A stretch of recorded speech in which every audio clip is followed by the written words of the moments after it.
Today on Foxpro's Furtakers, we head east to call the nation's highest population of reds. This isn't your normal predator hunt, and the results might change the way you chase fur. I'm gonna take them. In Baltimore, this hunt begins at sundown. We're turning the lights out.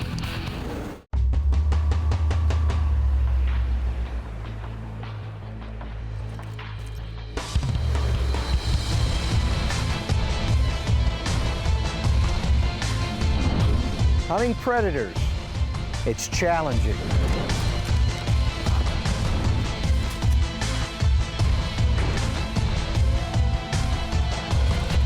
To be successful, you have to outsmart them.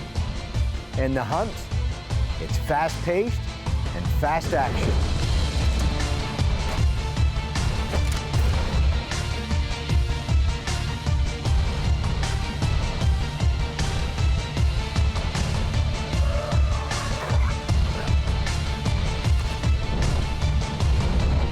It's why we live to be fur takers.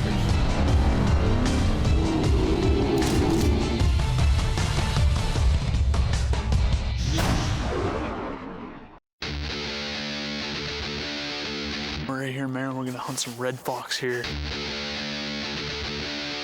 Just outside of Baltimore. When you think of Baltimore, you're like big cities, where are you hunting fox at? Just going into these rural places just outside of the city and the suburbs and stuff, and just calling all the backyards and stuff. But with Pete Hauer, field staff guy from Foxpro, we love hunting with him. We enjoy ourselves with him, have a good time. So we've got a lot of farms lined up. I think we're gonna go kind of at a fast clip tonight. We got a lot of things to do. Got enough ammo there? This is Ruger's new 17 Hornet. Maryland, let's go do it, baby. All right.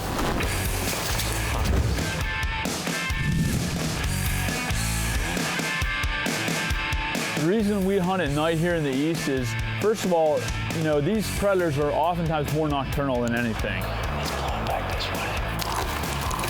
You know, we hunt at night because they seem to be more active, and we have a better response calling them at night than we do during the day.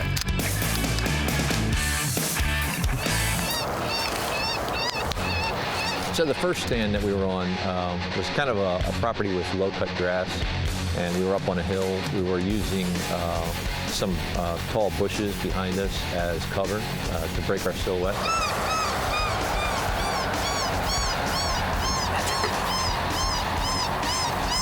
Let's try one of these Dylan calls. And I'm looking pretty fast and scanning, and all of a sudden I turn all the way around and see a fox on top of the hill. We have the collar set close to us, and when I'm scanning with that light, I get the eyes and I keep the light right on it.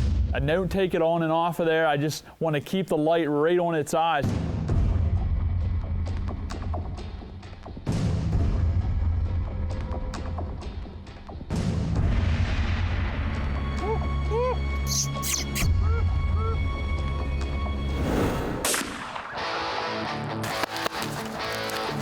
That's 17 Fur horse. down, Pretty nice. fur down, fur stand in Maryland. Yeah, I can see. Oh, that's pretty red. Yeah, you see there. Good female. Yeah, it's female. You know, probably 90% of the fox I call around here seem to be males. This is actually a decent sized female. But there's almost no blood loss in this thing, and that's really what we're shooting for with this caliber. Is this 17 Hornet expended all its energy inside the animal. The animal dropped right down. No exit on this thing. That's a beautiful hide, Pete. You need to come to Maryland. Look out with Pete Hauer and kill some beautiful red fox right here. Look at that thing, just gorgeous. Pete and I grabbed this fox, we pick it up, and we're walking back. I was like, Pete, I don't even feel like we called over here, just on the other side of the property. He's like, yeah, I know. He said, let's go over there and try it. We had the wind right. So we sit down, we start calling, and all of a sudden, here comes this fox. It stops on top of the hill, and it is a huge red fox. It's kind of paralleling us and doesn't want to fully commit to come in.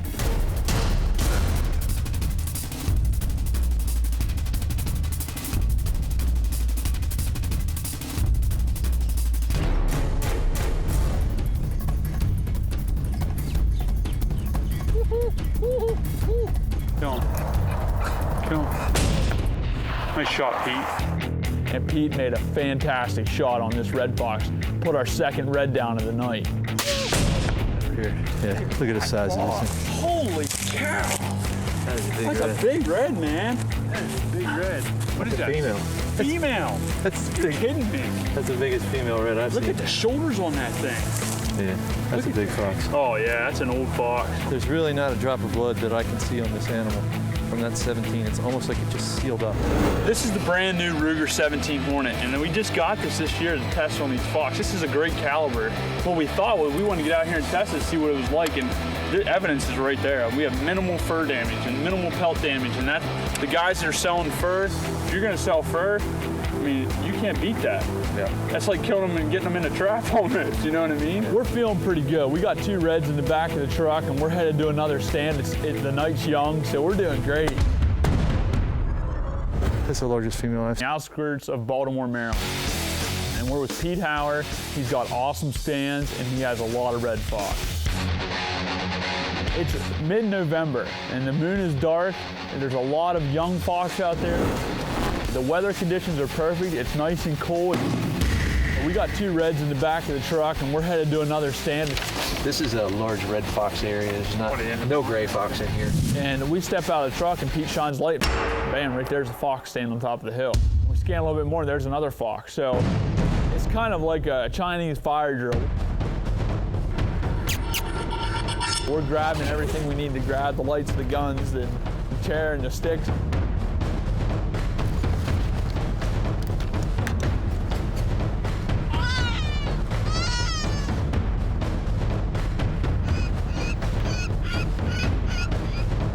We finally get set up, and the fox had went downwind of us. He ran straight away from us. He's like, shoot. Total disaster out of the truck, but hey, we got a lot of fox moving, so let's grab that call and see what we got. It's not over yet. We really didn't even call yet. We just kind of got out of the truck. He said, let's go down on the other side of this milking barn. We can call back over here. We went down there, and we set up and put the call out there maybe 20 yards. And before we started that calling, though, we heard a red fox barking just on the other side of the fence row. You hear that? That's a red fox. There's a red fox over there.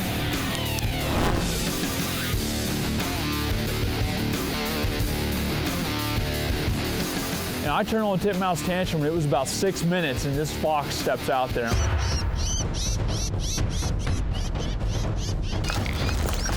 There you go.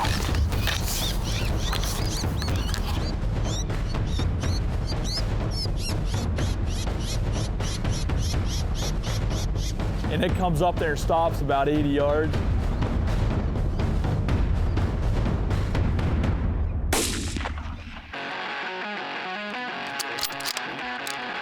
Fur down, the 223. I love it when you can see gun smoke coming out of the breath. And I threw the night force on there, and that was all she wrote. And I had fur down in Maryland, and I was pumped. We had 3 red fox on the ground. That's a big old head on that. Look at that. Yeah, and when they are moving, that's the thing about predator hunting. When they're moving, you need to keep moving. You need to kill and keep going. You know, get a good stand in, get one, get going to another stand while they're still moving.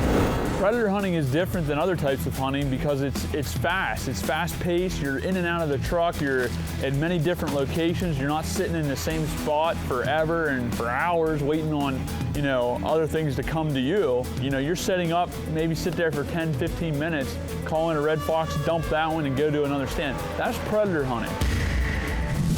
We're doing good. We got 3 reds in the back of the truck. We're doing another stand right here. Should be able to pull one in. They're running good tonight. Me and Pete are gonna switch it up. He's gonna run the 17 Hornet on this stand. I'm gonna run the light in the shot. Let go.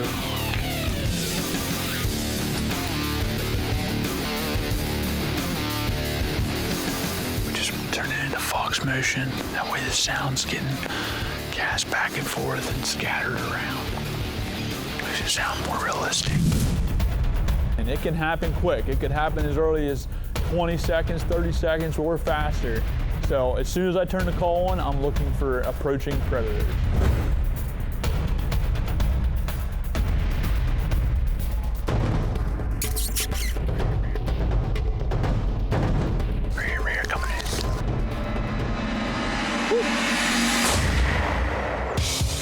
Nice shot, Pete. Good job.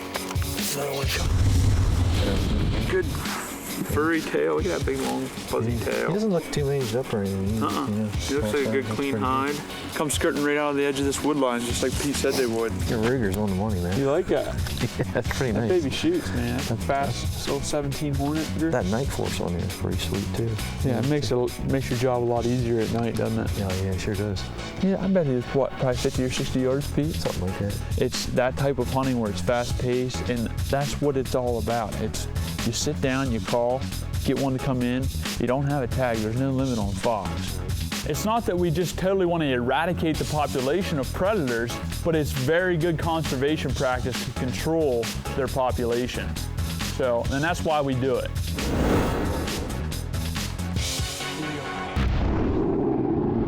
What makes predators' eyes reflect light back when looking into a light? Tapetum lucidium is a special tissue in the back of some animals' eyes that serves as a big reflector. What happens is light comes in through the pupil, just like on all animals, goes through the photoreceptors, hits this reflective layer, goes back across the photoreceptors, and back out. Predators that hunt at night really benefit from this because they have more light available because of this double use of light than some of the prey species. It's the difference between hunting Easter eggs at night without a flashlight and with a flashlight. When you see an animal shining back in your headlights or at nighttime, you know they've got tapetum lucidium on the back of their eye.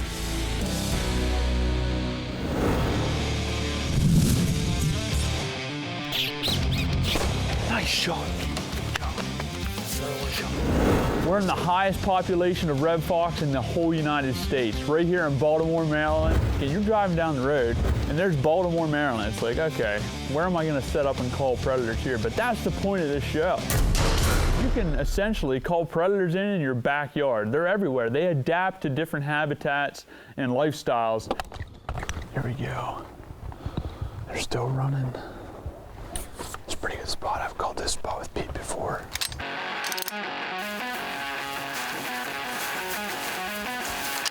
Well, I set my sticks down, put my Ruger 223 on the sticks, and Pete shines the light up to my right. Right there sits a red fox, 80 yards away on top of this hill.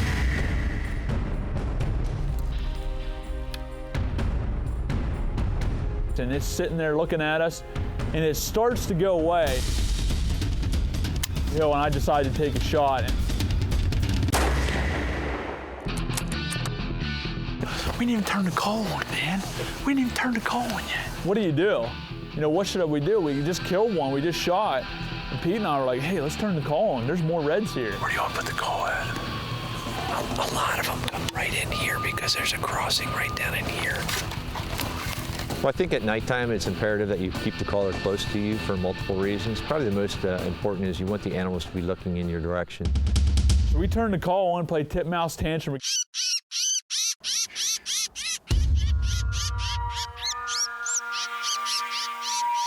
And here comes another red, straight out in front of us, coming right at us. Just going right down that corner.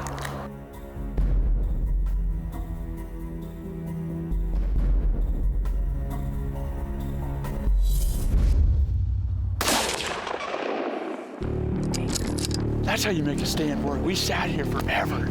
Give me some. Give me some. We had fox all around us right here.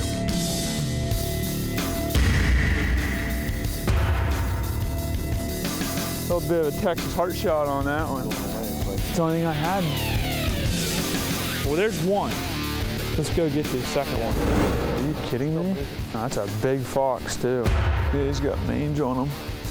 That's a shame. That's a nice looking fox too. That's what happens when you get it. There's a lot of overpopulated areas with predators in it, whether it's coyotes or fox. I mean, you can see where his hair is. It's good and full right here, and then you get back into here and see how it's all rough and kind of tough looking and matted. That's where the mange is at. Right, they basically will tunnel under the skin and they'll lay eggs in the skin, and they'll scratch at it and they'll lose their hair follicles and they'll get secondary infections, and eventually they'll wind up freezing to death in the wintertime. I mean, we run into this often, and you will run into this often while you're predator hunting. The right thing to do is either bury it or burn it so that other animals can't get into it. And it's awesome. First night, I thank you, man. That has been a blast. We killed 6 reds on the first night before midnight.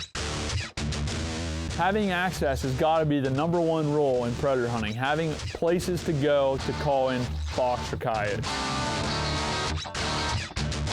The next spot that Pete took me to has to be the most unique place that I've ever predator hunted. We were on a golf course just outside of Baltimore, Maryland.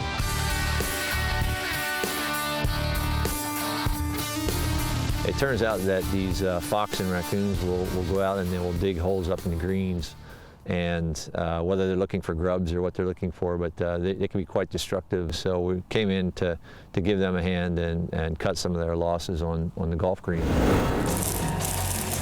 The greens, we had a fox came in and just sat down. They can really come from anywhere. Oh, yeah. It's kind of a tricky spot, but you have some openings and things that they can come out of, and some good cover in that, and some potential ground. You actually have like a stream bed back in here too, which is along the other side of the lake. Right. That's more thick brush over there. Pete and I are looking at this, saying, okay, we want to be right here when it gets dark.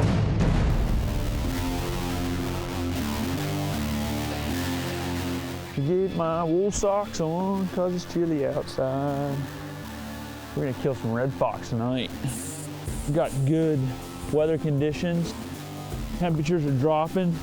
So we did a little bit of reconnaissance tonight, looked the place over, and we found out that which way the wind direction was going. We know where the thickets are, where the fox are likely to come out of. Exactly. You called this area before, right? Oh yeah. There's a lot of fox here? A lot of fox in here.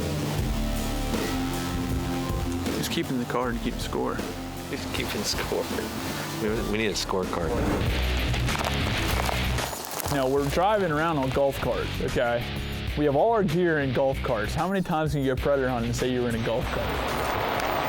What hole are we headed to now? I think 14. 14.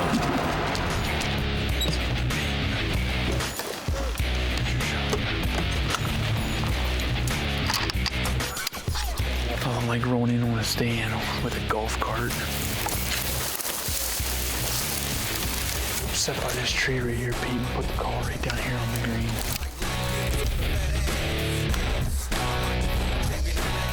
We turn the call on, Pete's shining a light, and he sees a raccoon climbing this tree. So it's climbing the tree down there, and as I'm playing titmouse tantrum, I'm sitting there and I hear something running off to my right. I turn around, I tell Pete, I'm like, right here, right here, right here. He shines light and there's a red stand there about 30 yards. Right there, right there, right there. It takes 3 more steps, turns broadside again, and Pete said, kill it. I'm gonna take him.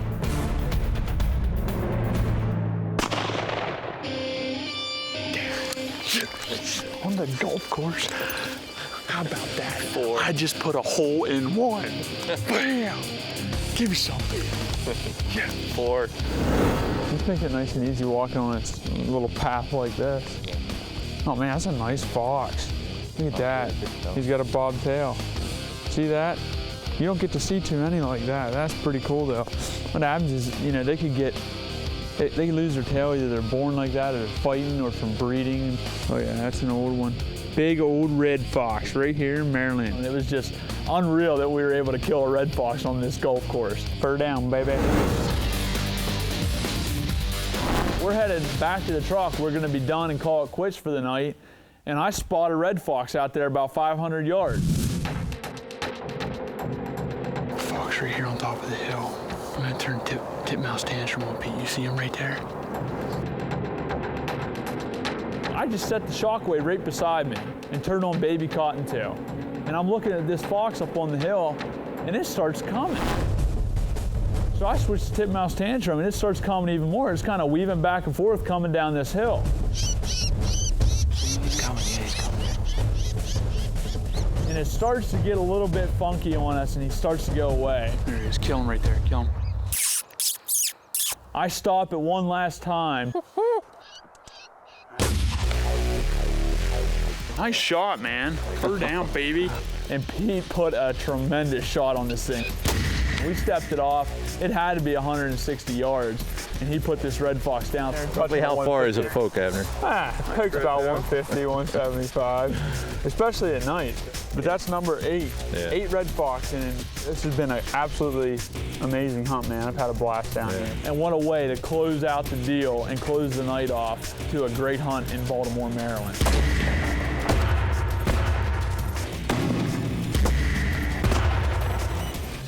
Next week, Kansas is a whitetail hunter's paradise. But these rolling hills are also loaded with predators. Mike Dillon and Big Al Morris hunker down to call prime Kansas coyotes. Get my breath.